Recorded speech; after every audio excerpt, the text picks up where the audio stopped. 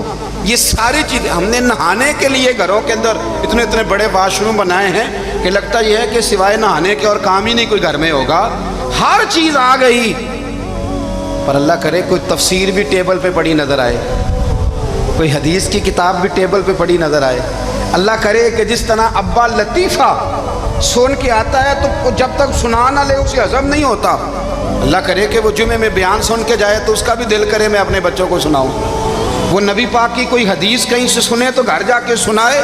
جب تک یہ معیار نہیں بنتا آپ کیسے توقع کرتے ہیں کہ گھر کے اندر اللہ کی رحمتیں نازل ہوں گی؟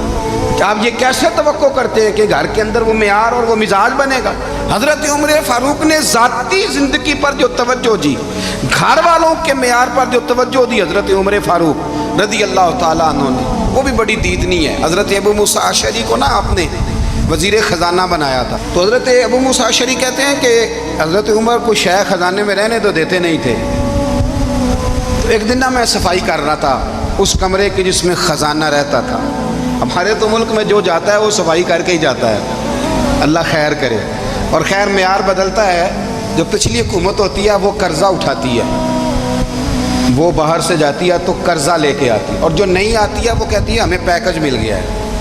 وہ قرضہ نہیں اٹھاتے. ان کو کیا ملتا ہے؟ یعنی پچھلی نے قرضہ لیا تھا اور ہم نے، واہ جی واہ کیا خوبصورت انداز ہے. اس کا نام بدل کے نا، انہوں نے قرضہ لیا تھا اور ہم نے، میں کہا بڑے شاندار سیانے بندے ہو گئی. حضرت سیدنا ابو موسیٰ اشعری کہتے ہیں کہ میں نے نا مال غنیمت کی صفائی کی تو 1 دینار مجھے نا کہیں پڑا ہوا مل گیا. تو فرماتے ہمیں اجازت ہوتی تھی کہ 1 دینار ہم اپنی مرضی سے کہیں خرچ کر سکتے تھے. اگر آپ ناراض نہ ہوں تو ہمارے ہاں جب چیئرمین صاحب، ناظم صاحب ٹھیکے دیتے ہیں تو ٹھیکیدار ان کا چھوٹا بھائی ہوتا ہے، یا چچا کا بیٹا ہوتا ہے، یا خالہ کا بیٹا ہوتا ہے. وہ خود ناظم ہوتے ہیں اور ان کا چھوٹا بھائی ٹھیکیدار ہوتا ہے. یعنی وہ نا سارا کچھ گھر کے اندر ہی رہتا ہے.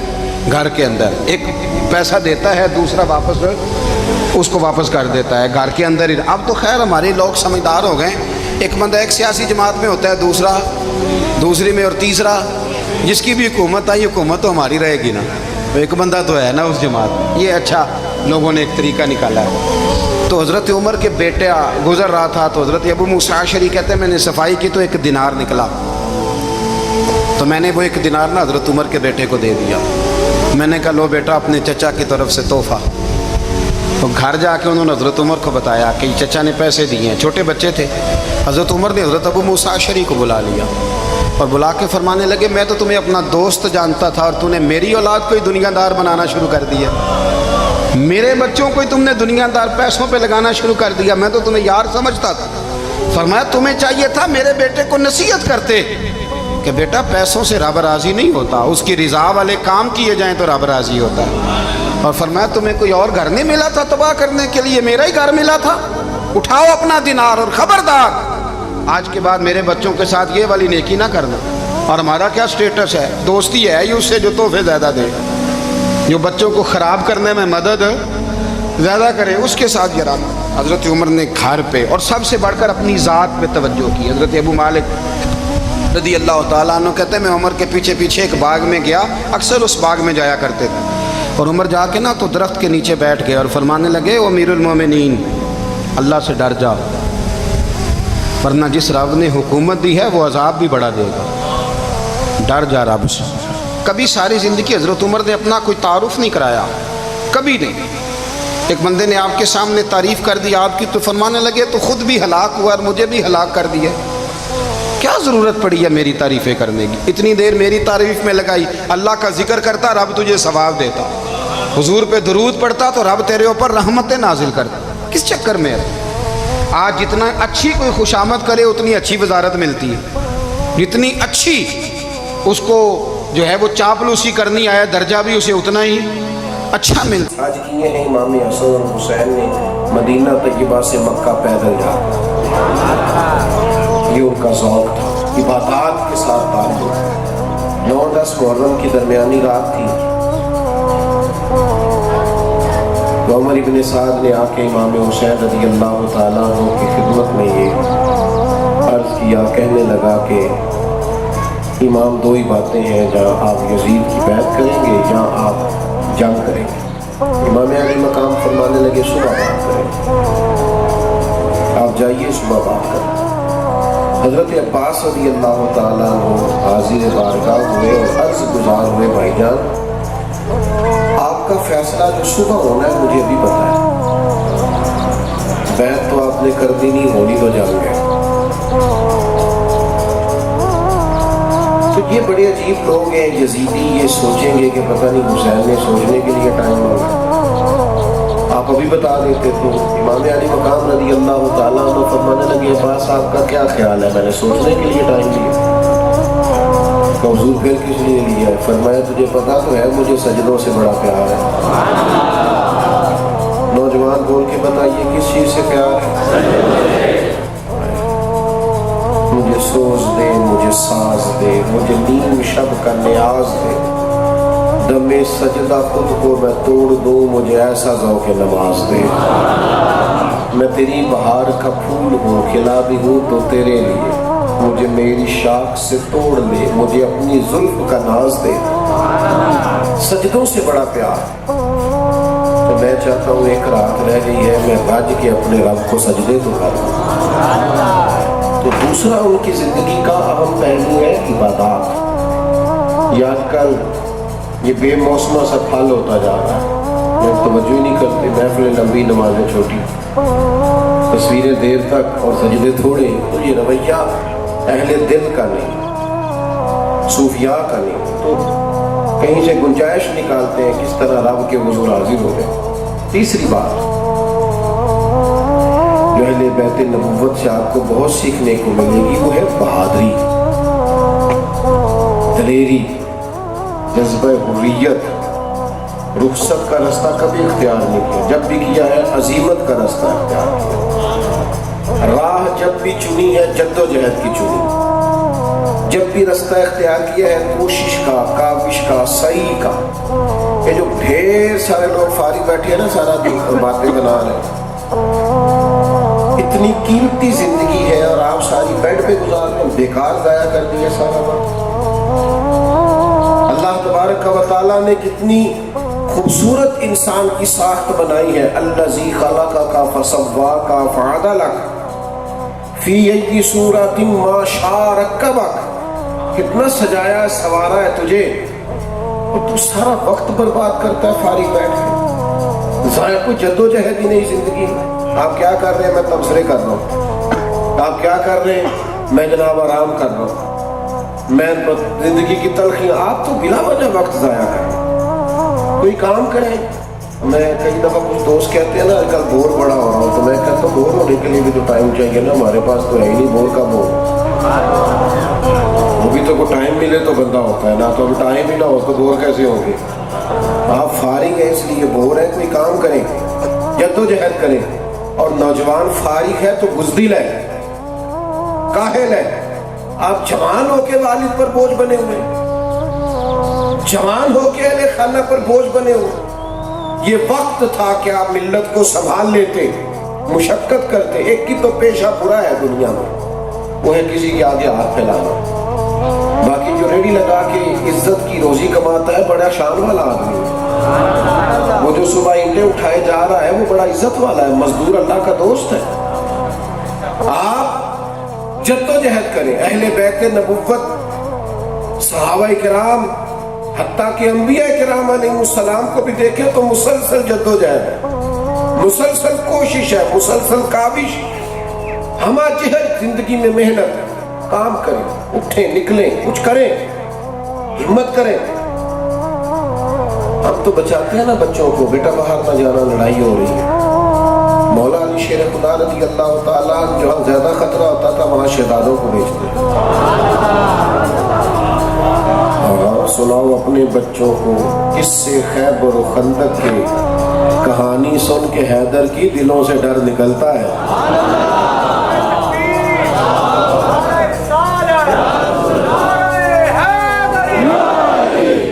جس دن بلبانیوں نے سیدنا عثمان غنی رضی اللہ تعالیٰ عنہ پہ حملہ کیا تو سب سے زیادہ خطرہ دروازے پہ تھا.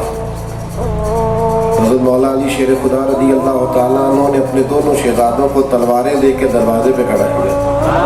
تو میں بیٹا کوئی شخص بھی تمہارے خالو تک پہنچ نہ جائے گا, یہاں کھڑے رہے. سخت جگہ جی وہاں کھڑا کیا. بچوں کو بزدلی سکھا رہے ہیں, ڈر سکھا رہے ہیں, ان کے مزاجوں کے اندر کاہلی پیدا کر رہے ہیں. آرام پسندی ہمارا مزاج بن گیا.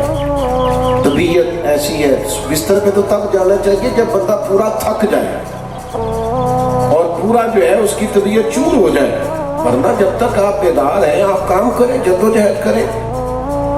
آج کل سب سے زیادہ کیا کام ہوتا ہے؟ موبائل دیکھنے کا کام. یہ کوئی کام ہے؟ زندگی موبائل کے باہر ہے, اندر زندگی نہیں ہے.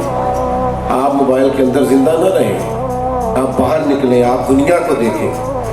تو آپ کربلا میں بھی دیکھیے کہ دلیری جذبہ, گھر میں ایک میت ہو جاتی ہے تو لوگ کئی دن آنکھیں نہیں کھول پاتے. امام علی مقام نے کتنی مقدس لاشوں کو اٹھایا, لیکن پھر بھی جب منبر گھوڑے پہ بیٹھے ہیں تو ڈرے ہوئے نہیں بیٹھے, سہمے ہوئے نہیں بیٹھے, آنکھوں میں آنسو لیے نہیں, بلکہ امامہ باندھا ہے. ذوالفقار حیدری اپنے ہاتھ میں پکڑی پورے جذبے اور وارفتگی کے ساتھ, اور پھر گھوڑے پر بیٹھے ہیں تو پھر خطبہ دیا. کوئی کسی جگہ کمزوری نہیں, کوئی کسی جگہ تھکاوٹ نہیں, کوئی ان کے لہجے کے اندر کسی قسم کی کسی شخص نے سستی نہیں دیکھی. وقار ہے, دبدبہ ہے, تنتنا ہے, لہجے کی حرارت, لفظ اور جملوں میں طاقت ہے. یہ کمزور باتیں کرنا, تھکی باتیں کرنا کچھ بھی نہیں ہو سکتا. حالات بڑے خراب ہو گئے ہیں, یہاں کوئی کچھ نہیں کر سکتا. یہ تو آپ جان چھڑاتے ہیں اس طرح کی باتیں کر کے. آپ کرنا کچھ نہیں چاہتے, اس لیے اس طرح کے جملے اپنی زندگی میں استعمال کرتے. خوب جدوجہد. اور پھر چوتھا سبق اہل بیت سے اور ان کا جو پیغام ہے جو ہم نے سیکھنا ہے وہ ہے کہ کامیابیاں سویرے نہیں مل جاتی. محنت کریں, نتیجہ اپنے رب پہ چھوڑ دیں. نہیں سمجھ رہے آپ؟ مومن کی شان یہ ہے کہ محنت کرے اور نتیجہ, جو نتیجہ مانگتا ہے نا, نتیجہ اس نے خدمت نہیں کی, اس نے تجارت کی. جو نتیجہ مانگتا ہے اس نے عبادت نہیں کی, تجارت کی. آپ خدمت کریں, دین کی ڈیوٹی کریں, نتیجہ اللہ پہ چھوڑ دیں. وہ جس طرح کا چاہے اپنے فضل سے نتیجہ عطا کرے, جیسا چاہے وہ نواز دے. آپ دیکھیے نا, ڈھیر سارے انبیاء ہیں. قرآن مجید کہتا ہے کہ بعض انبیاء کو شہید تک کر دیا, تو ان کے دل میں جو کام تھا وہ کام انہوں نے کیا. اللہ سے نتیجے کا مطالبہ, تو جو اللہ فیصلہ اپنے کرم سے کر دے. امام علی مقام رضی اللہ تعالیٰ عنہ شہید ہو گئے, اپنے اون و انصار کے ساتھ, اپنے گھر والوں کے ساتھ, قبیلے والوں کے ساتھ کربلا میں شہادت ہو گئی. چھوٹے بچے سے لے کر امام علی مقام تک وجود سے سر جدا ہو گئے. تو کیا سویرے یزید کی حکومت ختم ہو گئی تھی؟ پھر 10 محرم کو یہ شہید ہوئے تو کیا 11 کو انقلاب آ گیا؟ نہیں, تو 3.5 سال 4 سال بعد نے لکھا ہے 4.5 سال تک حکومت کر گیا. وہ کر گیا نا, رہا وہ اقتدار پہ. لیکن ایک شخص اتنا عرصہ اقتدار پہ رہے تو پھر اس کی حمایت کرنے والا جو اندر اندر سے حمایت کرے, کھول کے وہ بھی نام نہ لے سکے,